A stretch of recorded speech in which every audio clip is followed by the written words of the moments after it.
seguridad chileno todos los días. Hacemos mesa central aquí en Canal 13, en todas las plataformas de Tele 13, porque es hora de escucharnos y porque estamos aquí para compartir el análisis de política y de actualidad. Otro de los temas de la semana tuvo que ver con el cambio en el protocolo que administra de alguna manera cómo se aplica la ley que despenalizó la interrupción del embarazo en 3 causales en nuestro país. Ese cambio provocó una polémica, partió contestando la ex portavoz del gobierno Paula Narváez esta semana, también en Tele 13 Radio. Escuchamos.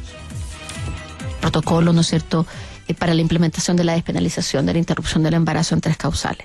Es una señal que va claramente en la línea de restringir derechos y no de ampliar derechos, y por lo tanto vamos a estar ahí las y los ministros defendiendo y haciendo el punto político, porque creemos que hay una ciudadanía detrás que apoya ampliamente esta medida, que hoy día está consagrada en una ley, y por lo tanto no podemos permitir que por la vía administrativa se restrinjan derechos.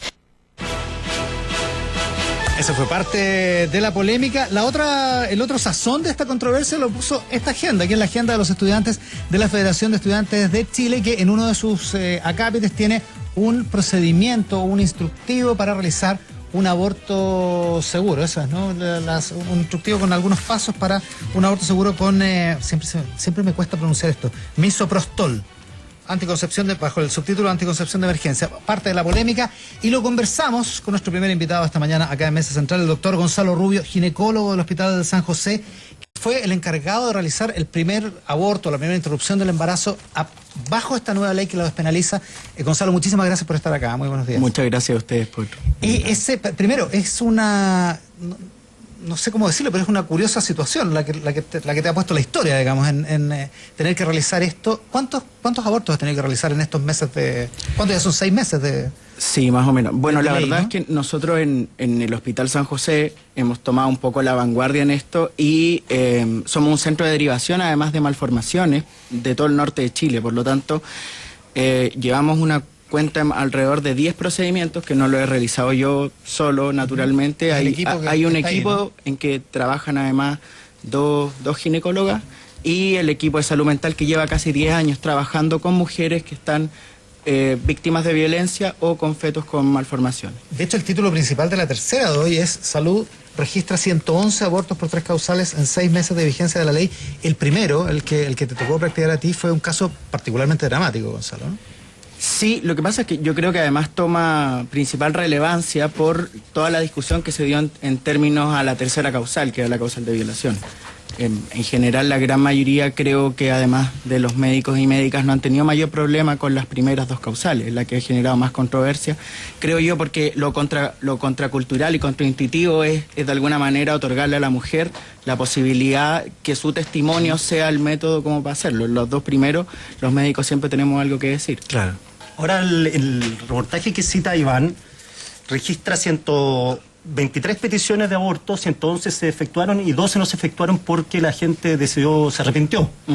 Y me llama la atención que 3 de ellas lo habían hecho bajo la causa de riesgo de vida, 8 porque el feto no tenía posibilidad de sobrevivir, e incluso una por violación, o sea, una persona que fue violada, se iba a abortar y después se arrepintió.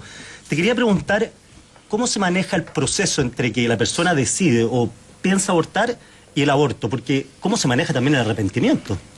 A ver, la ley tiene particularmente, nosotros, lo primero es que en las 2 primeras causales no hay límite de edad gestacional, por eso se habla de una ley de interrupción voluntaria de embarazo. Nosotros, por ejemplo, nos han llegado diagnósticos muy cercanos al término, 35 semanas, y en vez de que la mujer, lo que hacemos es adelantar un parto prematuro en el fondo, antes de que la mujer llegue al término y no tener que pasar un mes más embarazada, eso en la segunda causal. Con respecto a la causal de violación, bueno, hay unas diferencias con respecto a las edades y los términos legales, pero lo que hacemos nosotros en particular, y en mi hospital hay un equipo que es un equipo biopsicosocial, donde evaluamos psicólogo, asistente social y ginecólogo, y lo que evaluamos básicamente es que el relato sea coherente. Eso, ¿qué conversaciones se establecen ahí? Sí, a ver, lo que nos cabe a nosotros primero no es ser...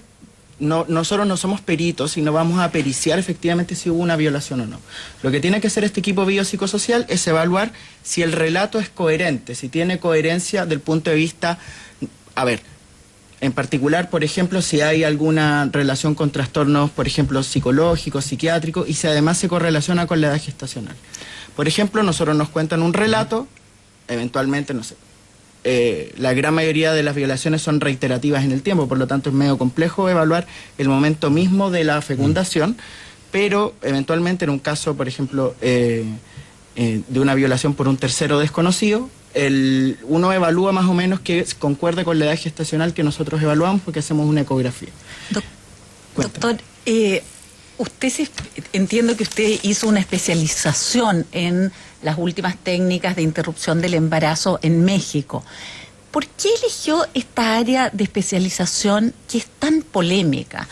Me imagino que no es fácil tener el cartel del médico que hace los abortos en Chile.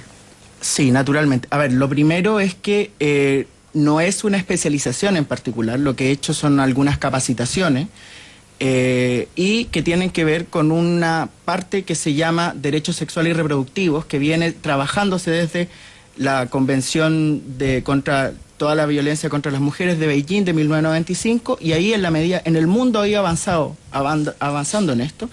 De hecho, estuve presentando en el Congreso de la Sociedad Latinoamericana de Ginecobstetricia en noviembre en México, y ahí fue la primera vez que se creó un curso transversal de derechos sexuales y reproductivos, dentro de los cuales aborto es una sola parte, porque tiene que ver con anticoncepción, embarazo adolescente, control contra la violencia de género, y la verdad es que y acceso eventualmente al tema, por ejemplo, a terapias de reproducción asistida.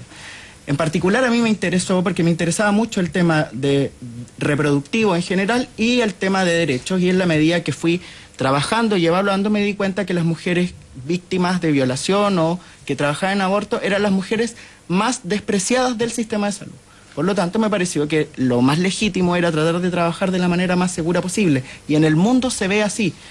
No hay una dicotomía entre el aborto legal y ilegal, hay una dicotomía entre el aborto seguro y el aborto inseguro. En esa perspectiva, doctor, perdón, Cristian, un segundo, es que es en este mismo tema. La ley de despenalización del aborto en Chile es de 3 causales, pero entiendo que la gran mayoría de los abortos están fuera de esas 3 causales. A su juicio, ¿la ley de despenalización del aborto debiera ampliarse con ciertas limitaciones a un aborto libre? A ver, a mí me parece que la tendencia mundial es hacia la despenalización, porque lo que ha demostrado, esto es muy similar, a veces el símil hacerlo como la guerra contra las drogas, más o menos así. Lo que hace la criminalización y la penalización del aborto es solo hacerlo inseguro. Actualmente las mujeres abortan independiente de la ley, independiente que haya médicos, médicas, matronas o no, abortan de todas maneras y lo vienen haciendo hace mucho tiempo. Y por lo tanto hay que preocuparse que sea seguro. En esa misma línea iba mi pregunta, porque una de las cosas que nosotros tenemos, que cuando tratamos de buscar la cifra negra de los abortos, la verdad es que es muy difícil. Entonces, si usted ha trabajado en el tema y conoce estudiantes, ¿cuál es la cifra, cuál es la realidad de la cifra negra de los abortos en Chile? A ver, que se puede lo primero medir. es que no hay ninguna cifra que se pueda medir. Hay 2 límites que son súper grandes, que tiene que ver que van entre 30.000 a 200.000 abortos al año en Chile. Eso es un estudio que hizo el doctor Ramiro Molina del CEMERA, que es una eminencia en el tema reproductivo, y lo que hace básicamente es evaluar los egresos por aborto entre el año 2000 y 2010, el número de egresos, y versus, que son 30.000, y versus el porcentaje de mujeres que no están usando ningún método anticonceptivo y no están embarazadas y están en edad reproductiva. Eso más o menos son el límite. O sea, un rango muy ancho. Exacto, porque no existen cifras. El límite inferior serían 30.000 y el límite superior 200.000. Lo interesante acá es eventualmente, por ejemplo, cuando se despenalizó el aborto en México, en Ciudad de México, libre hasta las 12 semanas, de todas las mujeres que llegaron, 1/3 se reconciliaba con su embarazo solamente con recibir una información adecuada. Por lo tanto, si nosotros quisiéramos tener una política efectiva para disminuir el número de abortos en Chile, podríamos disminuir al menos 10.000 abortos al año solo con información adecuada. Solo por esa vía.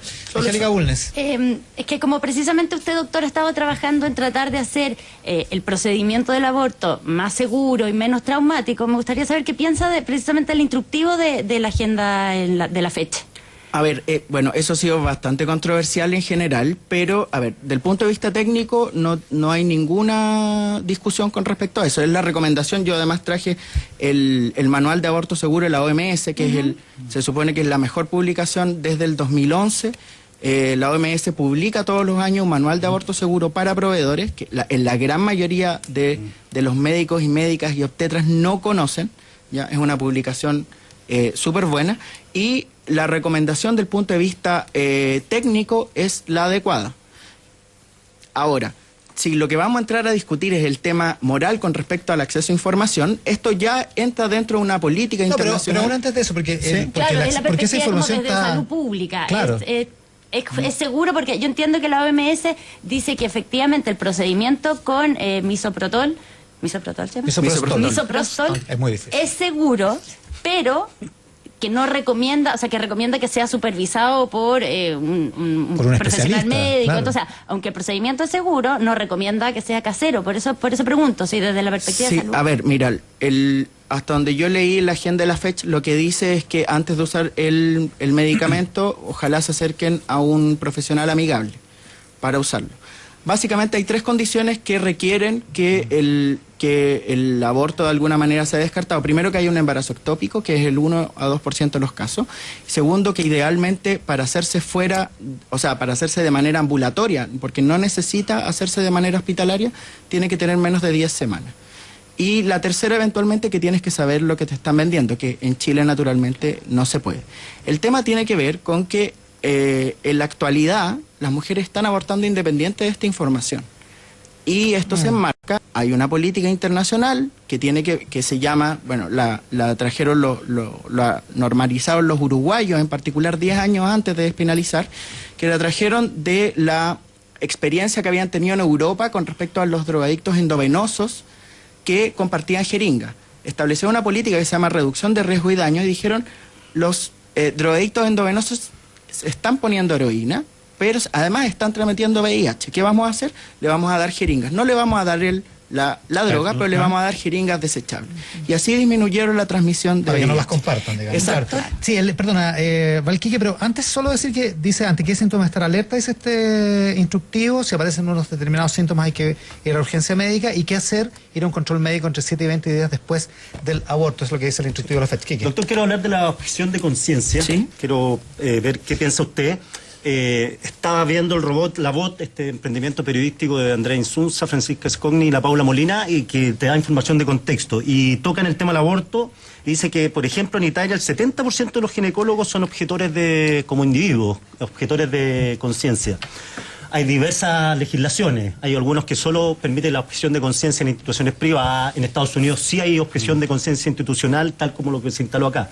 ¿Qué piensa usted de la objeción de conciencia? ¿Qué piensa usted cuando un colega suyo, un doctor, cree que el aborto derechamente es un asesinato y cree que si ese hijo no es de la mujer, sino que es de Dios, y se niega una vida aparte, a hacer un aborto?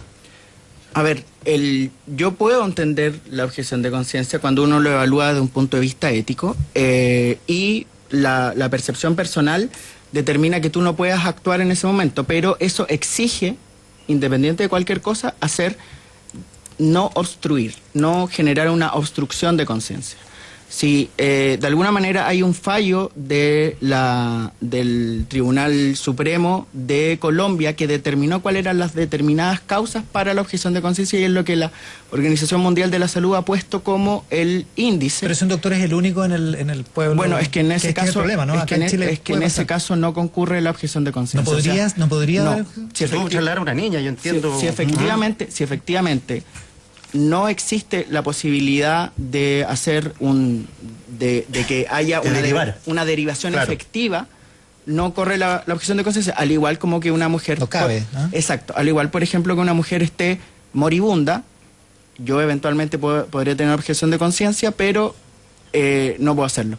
Pasa similar más o menos con este tema de los testigos de Jehová y las transfusiones, es algo más o menos parecido. Entiendo que usted estudió en un colegio católico, en el San Ignacio, y por lo tanto imagino que creció pensando que el aborto era un pecado. ¿Cuánto cambió de opinión y por qué? Y sí, bueno, la verdad es que yo no soy una persona bastante especial, pertenezco a una familia católica como la gran mayoría de los chilenos y la chilena. En particular, lo primero fue empezar a convivir con mujeres, porque mi colegio era solo de hombres. Empezar a convivir con mujeres y en una universidad laica de la cual yo sigo haciendo docencia, que es la Universidad de Santiago. Y empezar a darse cuenta de la situación en particular de las mujeres y en la práctica clínica uno empieza a evaluar además que las mujeres en situación de aborto, que es la denominación adecuada, empiezan a ser las más rezagadas del sistema. Y uno empieza a darse cuenta además que las mujeres nunca consideran, creo yo, el aborto como una situación deseable, ¿ya? Y la gran mayoría de nosotros probablemente no lo considera así. Yo considero que efectivamente el aborto es la última cadena de un sinnúmero de déficits que hemos tenido como sistema para que las mujeres puedan acceder efectivamente a anticoncepción adecuada. Pero cuando llega a ese momento, eventualmente, aquí creo yo que la dicotomía tiene que ver con que si efectivamente una mujer va a hacerse un procedimiento porque lo hacen de igual, ¿qué prefiero yo? ¿Que lo haga de manera segura o que lo haga de manera insegura? En particular, creo yo que la demanda ética tiene que ver con que no podemos tener diferencia acerca de que si una mujer tiene que acceder a un aborto seguro, debería hacerlo. Ahora en Chile solamente se pueden 3 causales. Yo trabajo particularmente de eso, pero también trabajo en otras situaciones. De todos los sistemas que hay en el mundo de aborto, ¿cuál es el que usted más le considera que es el más adecuado con todas las etapas, digamos? A ver, esto choca más o menos, que tiene que ver con un tema también que existió mucho en la discusión, de que la gente piensa que como en Europa se despenalizó el aborto desde los años 70, ya va a haber un aborto indiscriminado. Yo creo que en Latinoamérica en general tenemos una asociación de pensamiento distinta. La maternidad que se vive en Latinoamérica es muy diferente a la que vive la mujer europea, por lo tanto no creo que vaya a darse un aborto indiscriminado. Me gustan algunos sistemas en particular. Uruguay me parece que es el país que de alguna manera ha demostrado además disminuir además la mortalidad por aborto de manera adecuada. En Uruguay es libre hasta las 12 semanas, ¿ya? Se hace de manera ambulatoria, pero ahí tiene 2 impedimentos. Uno es que la mujer tiene que pasar hasta por 5 filtros para poder interrumpir el embarazo, y de hecho le dan 5 días para reflexionar o pensar, y después se le da la medicación. Pero lo interesante de Uruguay, que Uruguay hasta el 2011 tenía la mitad de su mortalidad era por aborto inseguro. Desde el año 2012 en adelante no ha muerto ni una mujer en Uruguay por un aborto, ninguna. Se morían anualmente 15 mujeres por aborto en Uruguay, y desde que tienen esta ley no se ha muerto ni una mujer. Por lo tanto, a mí me parece que es el más adecuado. Gonzalo, mi pregunta es, ¿qué crees tú? Yo sé que no los conoces a todos, pero ¿qué crees tú que predomina en el sistema? ¿Los profesionales de la salud que son objetores de conciencia o los que no? Mira, la verdad, yo no sé muy bien cuál sea la particularidad. En mi caso, en mi hospital, yo he escuchado muy poca objeción de conciencia, pero también sucede en que nosotros tenemos un nicho que tenemos una unidad exclusivamente dedicada a eso, y somos 3 profesionales que de alguna manera hemos adoptado también un tema de poner una situación de derechos por sobre una cuestión exclusivamente médica. Yo me imagino y la verdad veo que yo me sentía muy solo al principio, y en la medida cuando empezamos a hacer las capacitaciones empezamos a ver que había mucho más médicos y médicas que le hacían mucho más sentido. En particular, además, porque la gran mayoría de los ginecobstetras son hombres y tienen además en general más de 20, 25 años de profesión. Por lo tanto, en la medida que sigo feminizando, también hay mujeres que entran dentro de la profesión y quizás puedan tener alguna mayor empatía por esto. ¿Y cómo afecta a las instituciones, como el hospital donde estás tú, que otras instituciones se declaren objetoras de conciencia? ¿Tiene algún impacto? ¿Les influye en algo?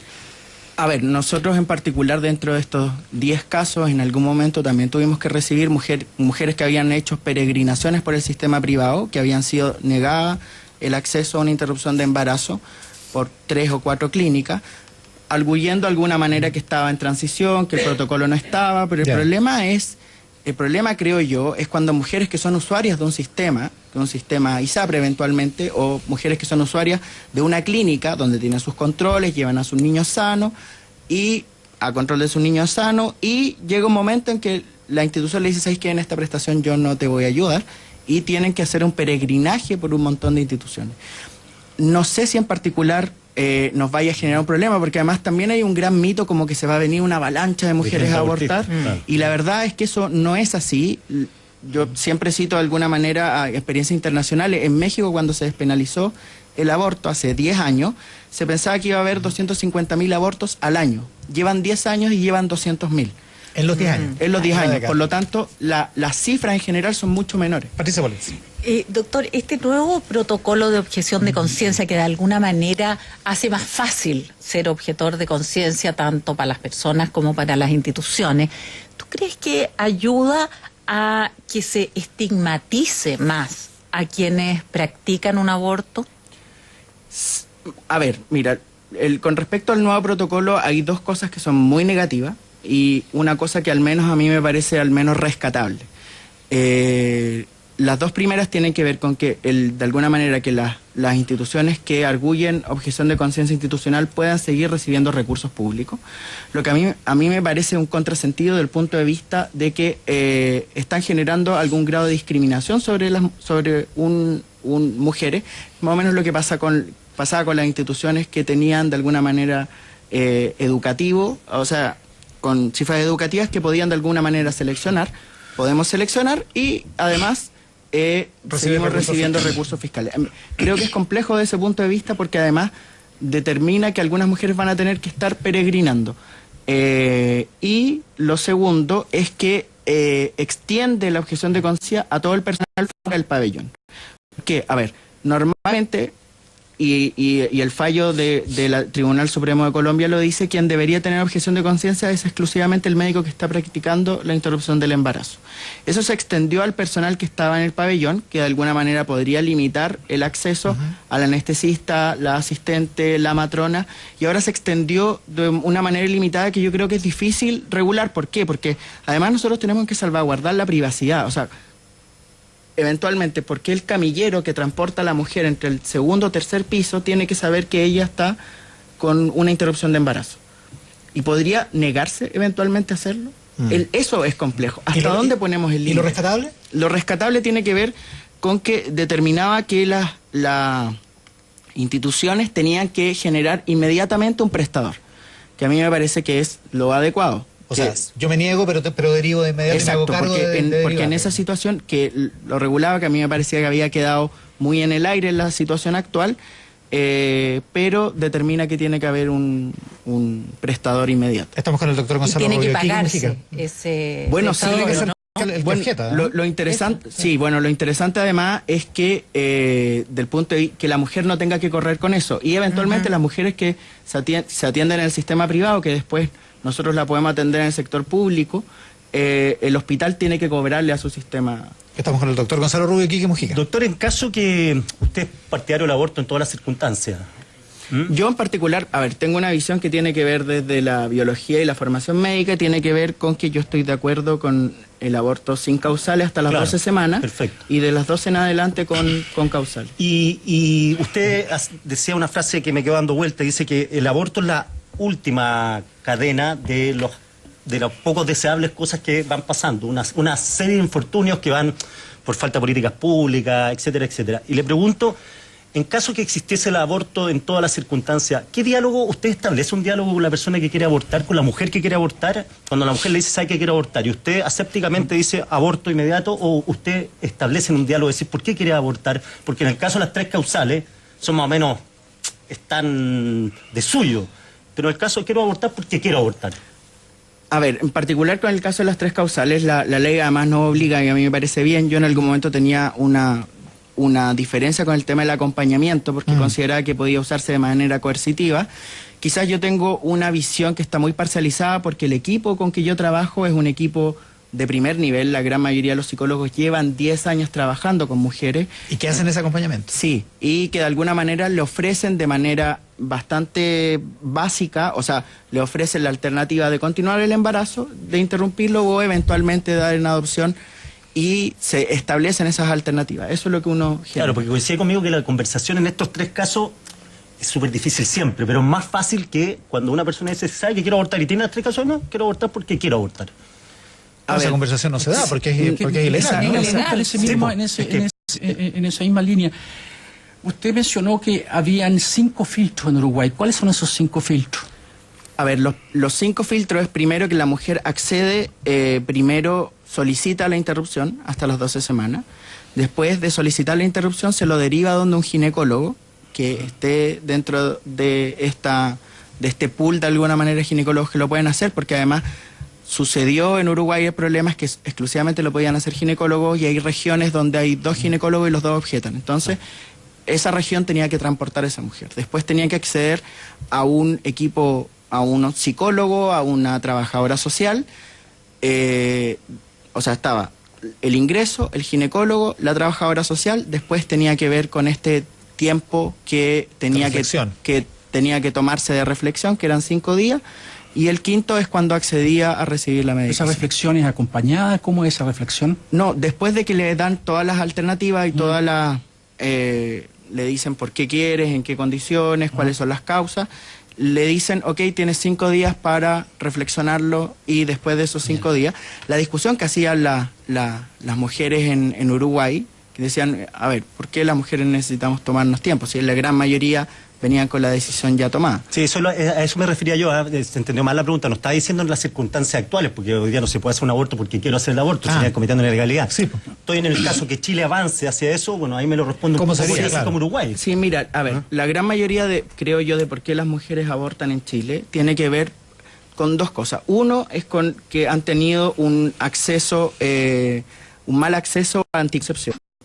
Querían eventualmente prevenir un embarazo y no consiguieron las posibilidades, y eso nos va a llevar a discutir cuáles son los accesos que tenemos, cuáles son las limitantes, porque accesibilidad hay a métodos anticonceptivos, son gratis, pero las condiciones en las que las mujeres pueden acceder, la gran mayoría de las mujeres les dicen tienes que venir el primer día de tu regla a las 8 de la mañana. Eso significa que una mujer que está trabajando tiene que pedir hora en un momento en que no sabe cuándo va a suceder, o un adolescente eventualmente va a tener que faltar al colegio para ir. Por lo tanto, la barrera no tiene que ver con la disponibilidad, sino con el acceso. Esa es la primera. Y la segunda, son mujeres que estaban usando un método anticonceptivo y les falló. La gran mayoría adultas. También existe el mito de que la gran mayoría de las mujeres que abortan son las adolescentes. Si nosotros nos fijamos, el embarazo adolescente en Chile se ha mantenido, incluso aumentado. Por las características psicológicas de los adolescentes, la gran mayoría de los embarazos de los adolescentes son aceptados. Tienen que ver con un tema del amor romántico, el pololo y todo el tema, y con unas condiciones que además da la maternidad con respecto al tener un lugar en la vida. La gran mayoría, creo yo, de las mujeres que abortan, y eso pasa en todas partes del mundo, son mujeres adultas, la gran mayoría que tienen un hijo y que estaban usando algún método anticonceptivo y les falló o no pudieron acceder a él. Estamos con el doctor Gonzalo Rubio, Pati Politz. Doctor, usted habla del acceso a los distintos métodos anticonceptivos, pero un poco volviendo a lo que preguntó Cristiana hace un rato de esta cifra negra de aborto, la verdad es que en Chile hoy día hay alrededor de 4 millones de mujeres en edad fértil, de las cuales solo 1.300.000 se supone que usan métodos anticonceptivos. Y como vemos que la natalidad no está aumentando, ahí hay una cifra negra de aborto seguramente, pero sobre todo de mujeres que no acceden de ninguna manera a los métodos anticonceptivos. Imagino que esto está muy ligado a la educación sexual. Usted que está relacionado muy de cerca con este tema, ¿cómo ve ese punto? Bueno, yo creo que Chile, en particular en salud sexual y reproductiva, está extremadamente atrasado. De hecho, nosotros, la situación que tenemos ahora es muy similar con respecto al aborto a 1930, cuando se determinó en el Código Sanitario que el aborto no iba a ser punible. La discusión que se está dando en el mundo está avanzando hacia otras cosas, pero yo creo que es complejo el tema, en particular, más que nada con el tema de los métodos anticonceptivos, y ahí lo quería ligar un poco con el tema de la discusión acerca de la agenda de la fecha. Cuando estamos discutiendo acerca de acceso a información, en los años 90 se discutió acerca de si era adecuado a los adolescentes generar la información sobre las famosas jocas, sobre el uso del preservativo. Claro. Eso no se dio y ahora Chile se ha denominado una epidemia de VIH. Entonces hay alguien que se tiene que hacer cargo de eso. Tiene que ver con que la información si efectivamente promueve o de alguna manera determina o limita o protege. Y ahí vamos a tener que discutir también si efectivamente cómo vamos a limitar el exceso de información. A mí me parece que no debería ser así. Angélica Bulnes. Le escuché decir en una entrevista que decía, mejorar las condiciones para que las mujeres accedan al aborto es una forma de disminuirlo. Exacto. Entonces quería entender cómo es la ecuación ahí. A ver, mira, ¿qué es lo que sucede? Y se ha demostrado en la gran mayoría de los países desarrollados que tiene aborto y hay bastante práctica. Esto es una interpretación que hace el doctor Aníbal Faúndez, es un chileno que vive hace muchos años en Brasil, que ha sido el chair contra la lucha contra el aborto inseguro. Y en la medida que el aborto se hace accesible, nosotros le podemos generar a las mujeres anticoncepción efectiva, inmediata y de larga duración. Por lo tanto, después del tiempo lo que hacen es disminuir el número de abortos repetidos. En la situación actual en que una mujer tiene que ir a comprar a un dealer, ese dealer no tiene ninguna intención en saber por qué a la mujer le falló su método anticonceptivo y si eventualmente cuánto tiempo tiene que esperar para poder embarazarse de nuevo. Por lo tanto, la idea es, en la gran mayoría de los países que se ha despenalizado el aborto, hay un aumento que tiene que ver con el aclaramiento de las cifras y después empieza a haber una disminución muy importante. Y eso está demostrado en Italia, en Francia, en España, y en particular, por ejemplo, cuando hay mucha discusión con respecto a eso, la gran mayoría, yo no atiendo solo a mujeres que están en términos de las 3 causales. Yo atiendo a todas las mujeres que llegan en situación de aborto espontáneo, no espontáneo, con abortos retenidos y todo. Oiga, el 80-90% de las mujeres que salen de nuestra unidad se van con anticoncepción segura e inmediata, porque quizás no quieren embarazarse de manera inmediata, o quizás sí. Por lo tanto, esa situación y el 80-90% se va con anticoncepción segura. Por lo tanto, nosotros de alguna manera lo que estamos haciendo, creo yo, a largo plazo, es disminuir el número total de abortos. Quique, la última. Me gustaría saber qué pito tocan los hombres en este cuento. ¿Son acompañadas estas mujeres? ¿Llegan solas?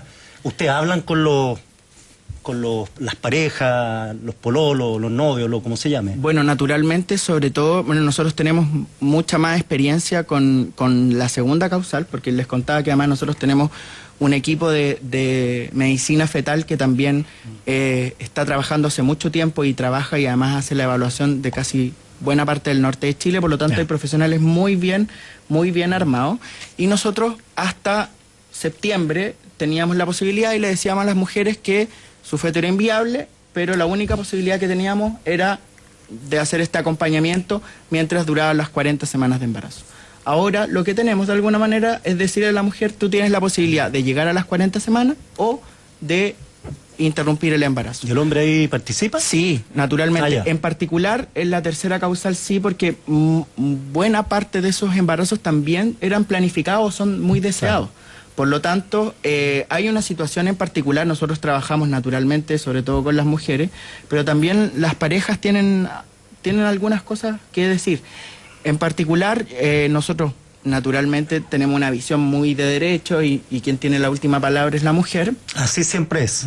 Sí, no, o sea, a ver, quien tiene la última palabra es la mujer, la niña, adolescente o mujer, y eventualmente también las adolescentes en esta transición también tienen que... ¿Y usted ha tenido la experiencia de hombres que no quieran el aborto y mujeres que sí han decidido las mujeres? No, en particular no hemos tenido. La gran mayoría de los hombres son bastante contenedores con sus parejas en esta situación en particular, que es la segunda causal. Con la tercera causal, obviamente en violación no hay nada que discutir. Doctor Rubio, Gonzalo, muchísimas gracias por la gentileza de estar con nosotros esta mañana en Mesa Central. Comentábamos antes de salir al aire, a propósito de esta entrevista, cómo ha cambiado Chile. Aquí mismo en el Canal 13, hace... ¿qué? 25 años más o menos, en un debate político, un candidato a parlamentario dijo que estaba por legislar sobre el tema del aborto, no el aborto libre, sino algún tipo de regulación para el tema del aborto, y el conductor del programa dijo que le parecía lo más violento que había escuchado y mandó comerciales. Afortunadamente, me parece el país ha cambiado, de modo que podemos tener esta conversación en términos bastante sensatos, periodísticos, por cierto, en un programa como este, en Mesa Central. Otro de los temas de la semana en Mesa Central tiene que ver con la Haya.